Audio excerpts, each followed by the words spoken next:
Hola, ¿qué tal chavos? ¿Cómo están? Los saludos de la Ciudad de México DF.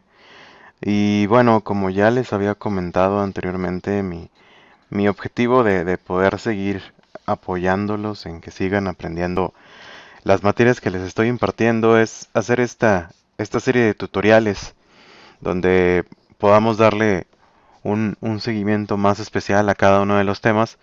Y bueno, ahora sí, de que si alguien no entiende, puede repetir una y otra vez el video o bien puede dejarme sus preguntas o comentarios aquí mismo donde se los estoy publicando.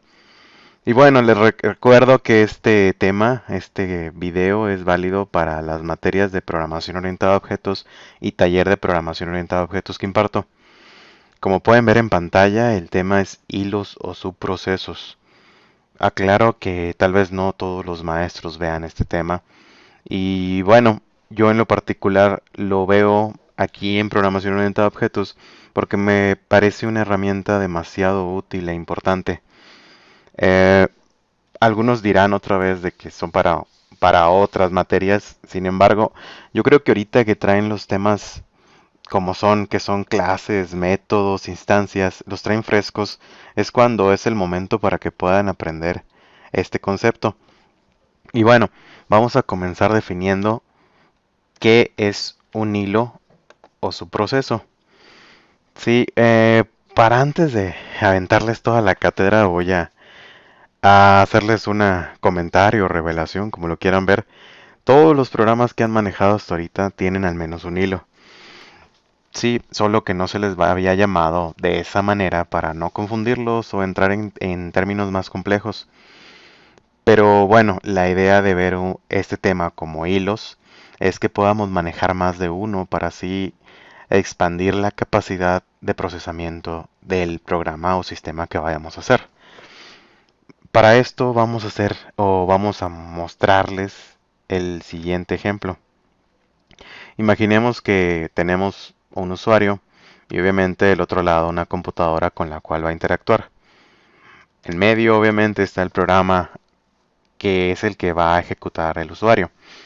Eh, Imagínense que este programa es el programa más básico de C y no hablo de Lola Mundo, yo ese no lo cuento, porque para mí un programa básico es el primero en el que se interactúa con la computadora. Sí, el que nada más me mande un mensaje no lo considero programa, aunque algunos me vayan a discutir ese concepto. Ahora bien, mm, imagínense otra vez, si se recuerdan ese programa que se está ejecutando en la computadora, lo primero que hacía era mandar una petición. Esta petición para el usuario era teclea un número. La siguiente era recibir una respuesta por parte del usuario, obviamente esperando que teclee un número entero o decimal si es que lo pusieron como flotante. Lo siguiente es volver a mandar una petición por parte de la computadora y recibir otra respuesta. Y por último, después de hacer la suma, entregaba el resultado. Ahora, a toda esta serie de interacciones de uno y uno, por así decirlo, es a lo que se le conoce como flujo de ejecución. Ese flujo de ejecución es un hilo o es un proceso. Si se dan cuenta, la característica es que la computadora no podía hacer nada hasta no recibir respuesta por parte del usuario. O bien, podía a lo mejor sumar dos números sin pedirle nada, pero era un solo flujo, porque no se, nada más se ejecutaba una sola vez y no se detenía hasta el final. Ahora, ¿cómo explicar este concepto para varios flujos? Imagínense que yo tuviera el mismo caso, sí, pero ahora para aplicarlo, imagínense que mi flujo de ejecución se trata de sumar 200 números. Vamos a decir que para sumar 200 números, pues lo podría hacer, vaya, en un solo programa comúnmente como los que han manejado. Pero vamos a decir que se me ocurre a mí trabajar con varios hilos y decir, ¿sabes qué? El primer flujo de ejecución va a sumar los primeros 50 números. El 2 los siguientes 50, el 3 los siguientes 50 y el 4 los siguientes 50. Así de esta manera cada uno sacaría un total y después sumaríamos los cuatro resultados. Esto es una aplicación un poco más parecida a lo que son los sistemas en paralelo, que probablemente y según yo van a ver más adelante. Pero es una de las aplicaciones que tiene esto lo de los subprocesos o hilos. Ahora, no nada más esta aplicación tendría. Voy a hacer uso de Word, sí, que creo que todo mundo lo ha utilizado alguna vez. Y voy a escribir, por ejemplo, la frase, mañana voy a salir a caminar. O saldré a caminar el día de mañana. Sí. Si se fijan, bueno, todo mundo debe reconocer qué es esto que está marcándome en rojo. Me está diciendo que la palabra probablemente está mal escrita. Entonces, yo voy a hacer la corrección ortográfica. Si se dan cuenta, al momento de presionar Enter, un pequeño programa o subproceso revisó cada una de las palabras que componían la línea anterior. Entonces detectó estas dos palabras anteriores, sí, indicó en coincidencia de que podrían estar mal escritas. Ese es otro subproceso. Subprocesos hay muchos y demasiados en los sistemas Windows. Entonces, y no nada más en estos, vaya, también en otros sistemas operativos como el iOS o como Linux, etcétera. En realidad no hay un límite para la cantidad de subprocesos que pueden trabajar. Obviamente, la idea es no abusar de ellos para no sobrecargar lo que son los procesadores. Pero bueno, aparte de esto, también tiene aplicaciones en otros ámbitos, como podrían ser a la gente que les gustan los videojuegos. No sé si recuerden o reconozcan la imagen de algún juego como Resident Evil 6, y donde ven a todos estos personajes o enemigos. Digo, ustedes ven a los personajes ahí en pantalla, y si los empiezan a analizar como programadores, a lo mejor cometen o cometieron el error de pensar que cada uno está programado diferente. Y no, en realidad generalmente los enemigos del mismo tipo están programados como una sola clase y se instancian. Cada uno se lanza como un hilo diferente y sí, aparentemente pueden tomar decisiones diferentes unos de otros, porque uno puede decidir caminar a la derecha y otro caminar hacia atrás, pero es el mismo hilo, en realidad es la misma programación, lanzamos una copia de ese hilo. Entonces, pues los ejemplos no acaban aquí. Digo, si vamos, también están juegos como el Gears of War, incluso tan antiguos como son el Pac-Man, donde los hilos eran cada uno de los fantasmas. Si se fijan, no tenían que esperar ninguna respuesta del usuario para hacer lo que ellos están programados a hacer. En este caso es acercarse al usuario para tratar de eliminarlo. Entonces, bueno, vamos a volver a lo que es la presentación. Sí, vamos a ver el pequeño ejemplo en Eclipse. Este ejemplo lo pueden ver en el libro. Ya deberían de haber ubicado por ahí el capítulo, no recuerdo si es el 22 o el 25, pero ese ejemplo, el del capítulo de hilos, está compuesto de dos clases, uno que se llama pelotas y otro que se llama pelota. Eh, yo ya me di a la tarea de teclearlo y espero que lo analicen, vaya de aquí en estos variables y la estructura, yo creo que ya deben de estar acostumbrados si ya estuvieron programando conmigo. Pero bueno, de aquí voy a hacer hincapié en algunos detalles que sí son diferentes. Para empezar, la clase extiende o hereda de thread. Thread es, en este caso, el hilo. Se le está indicando que va a funcionar como un hilo y va a poder ser disparado. Cuando escuchen esta palabra hilo, imagínense como un pequeño motor que le podemos dar un interruptor de inicio y va a empezar a girar constantemente. Va a hacer su trabajo para el que está programado hasta el momento en que le digamos que se detenga.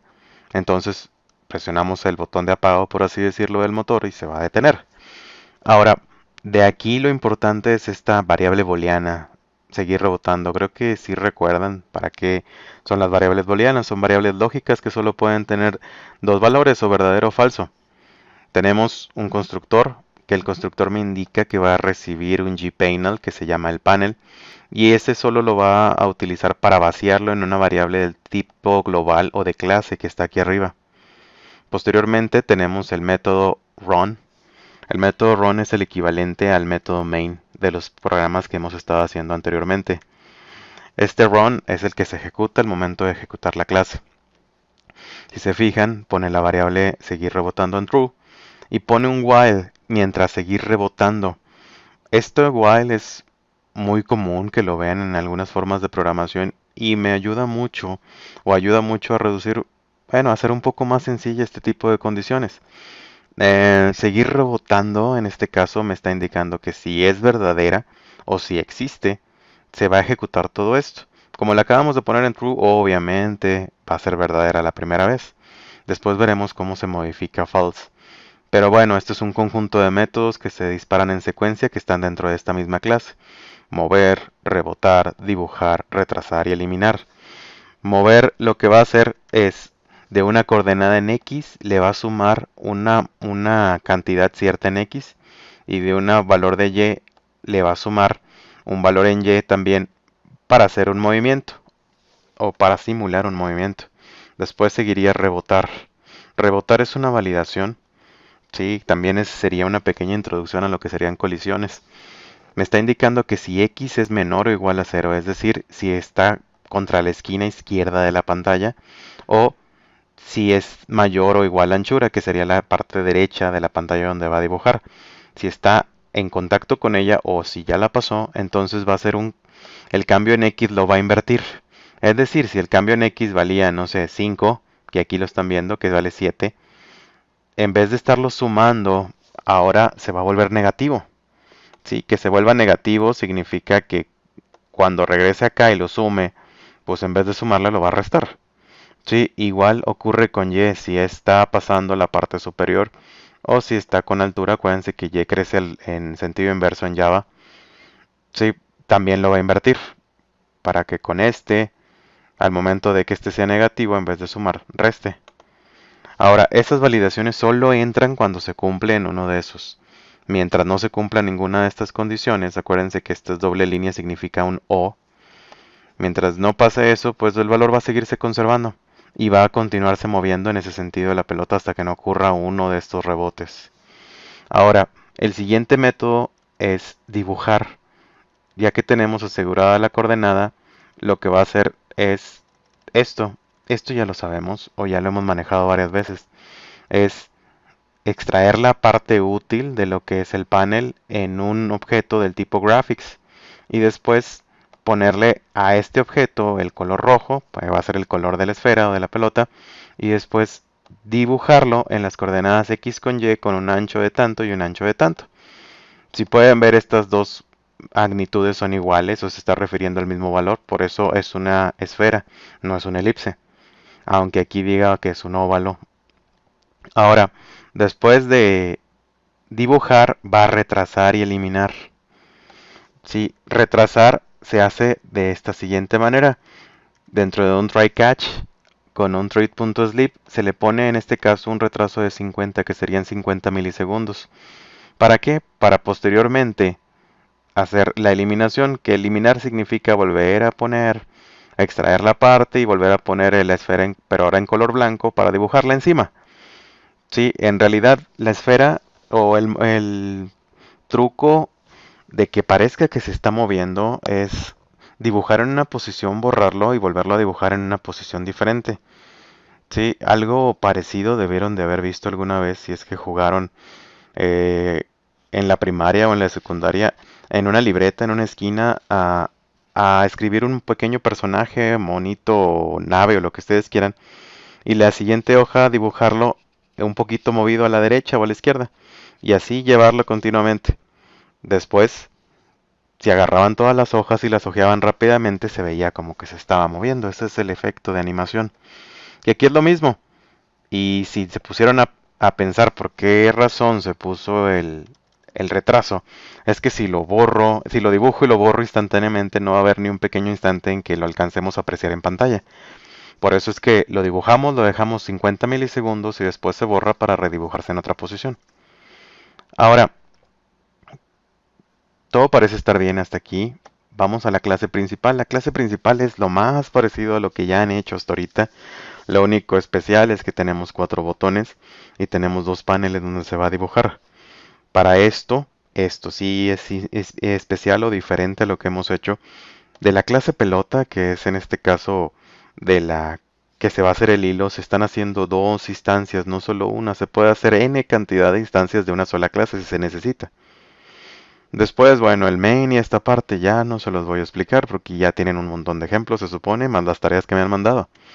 Ahora sí, Si se fijan, igual se pone cada botón, se agrega al frame y también se está poniendo su Action Listener y se están creando dos paneles o instanciando del mismo tamaño. Pero uno se llama panel 1 y otro se llama panel 2. Panel 2, perdón. La importante o lo interesante comienza aquí en el Action Performance. Si recuerdan, este método se ejecuta al momento de presionar uno de los botones, cuando se le puso correctamente este escuchador. El primer botón, que se llama iniciar 1, lo que hace es crear la instancia del... Bueno, instanciar más bien la clase pelota. Aquí arriba solo se había declarado que se iban a utilizar estas instancias, pero aquí sí se están haciendo las instancias. Perdón por los movimientos rápidos, mi touchpad está bien delicado. Entonces, crea la instancia de la pelota, pero le pasa también el lugar en donde va a trabajar o dibujar. En este caso se le pasa el panel 1 a la instancia pelota 1 y después se pone esta línea pelota 1.start. Este punto start va a mandar a llamar el método principal dentro de la clase pelota. Si recuerdan, sí les dije que esta clase de treat tiene un tipo especial de método principal. No, no es el main, es este, el run. Entonces se va a ejecutar este. Pero obviamente para haberse hecho antes tenía que haberse creado la instancia y el constructor recibió esto, el argumento, el panel que se le mandó desde la línea anterior.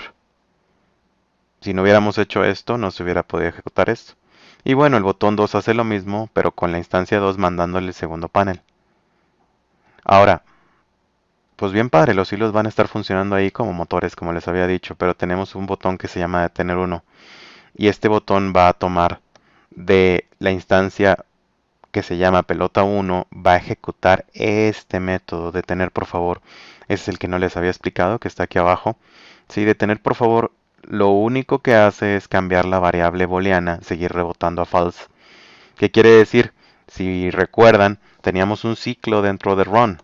Este ciclo se va a ejecutar mientras la variable sea true. Es decir, al momento de hacerla false, este ciclo se va a romper y se va a detener la ejecución del hilo. Entonces, esta primera línea manda a llamar ese método, cambia la variable y rompe el ciclo. Y esta hace lo sucesivo, pero ahora en segunda instancia, que la que es pelota 2. Para ver esto en ejecución, le voy a dar play y tenemos aquí la pantalla. Esta pantalla, si se fijan, están los dos paneles y están los cuatro botones. Iniciar 1 va a echar a andar mi hilo. Iniciar 2 va a hacer que el segundo hilo también comience. Sí, si se me ocurre, bueno, puedo detener el primer hilo y dejar el segundo nada más. O bien puedo iniciarlo, no hay ningún problema. Si se fijan, no depende un rebote del otro, entonces son hilos completamente independientes. En este caso están haciendo sus rebotes cuando les se cumplen las condiciones de colisión que les acabo de explicar. Ahora, realmente yo les digo, este ejemplo es muy sencillo, les digo, lo van a poder ver ahí en el libro. Y bueno, necesito saber que entendieron este concepto porque necesito que hagan una pequeña tarea al respecto, que sería modificar este programa para hacer algo diferente. Si se fijan, no pasa nada, puedo detener ambos, sí, o puedo iniciarlos cuando yo quiera. Este sería el ejemplo de hilos.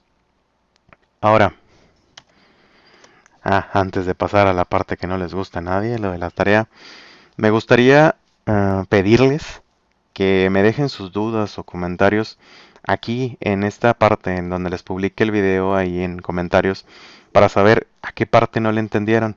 Les recuerdo que este ejemplo viene en el libro, así como está. Probablemente no está completa la clase, pero ustedes la parte que les falta ya la deberían de conocer, como es cómo declarar main y cómo crear la GUI. Lo interesante es esto, lo del Action Performance y también, obviamente, la parte del read. Si llega a haber demasiadas dudas con respecto al tema, ya saben, las voy a estar leyendo de ahí de comentarios y posteriormente les haría un video tutorial únicamente atendiendo esas dudas. Y bueno, ahora sí, señores, aquí está la tarea. La idea de la tarea es que hagan el programa en Eclipse. Igual me van a mandar el proyecto. Sí, Vamos a imaginar y vamos a recordar un poco lo de los métodos de dibujo. Van a dibujar una pequeña nave espacial o un pequeño cohete que mediante un botón le pueda dar en despegar y suba o se vaya dibujando en sentido vertical hacia arriba, sí, hasta que desaparezca de la pantalla como si hubiera despegado. No creo que sea muy complicado, yo creo que varios se divirtieron con el programa de la casita, nada más que ahora lo vamos a hacer mediante un hilo, ¿ok? Y bueno, chavos, muchas gracias por haber visto este video. Espero les haya servido y le hayan entendido. Si no, pues como quiera pregúntenme. No se olviden de estar al pendiente del canal ahora que los tienen. Y sobre todo, no se olviden de mandar las tareas. Los veo.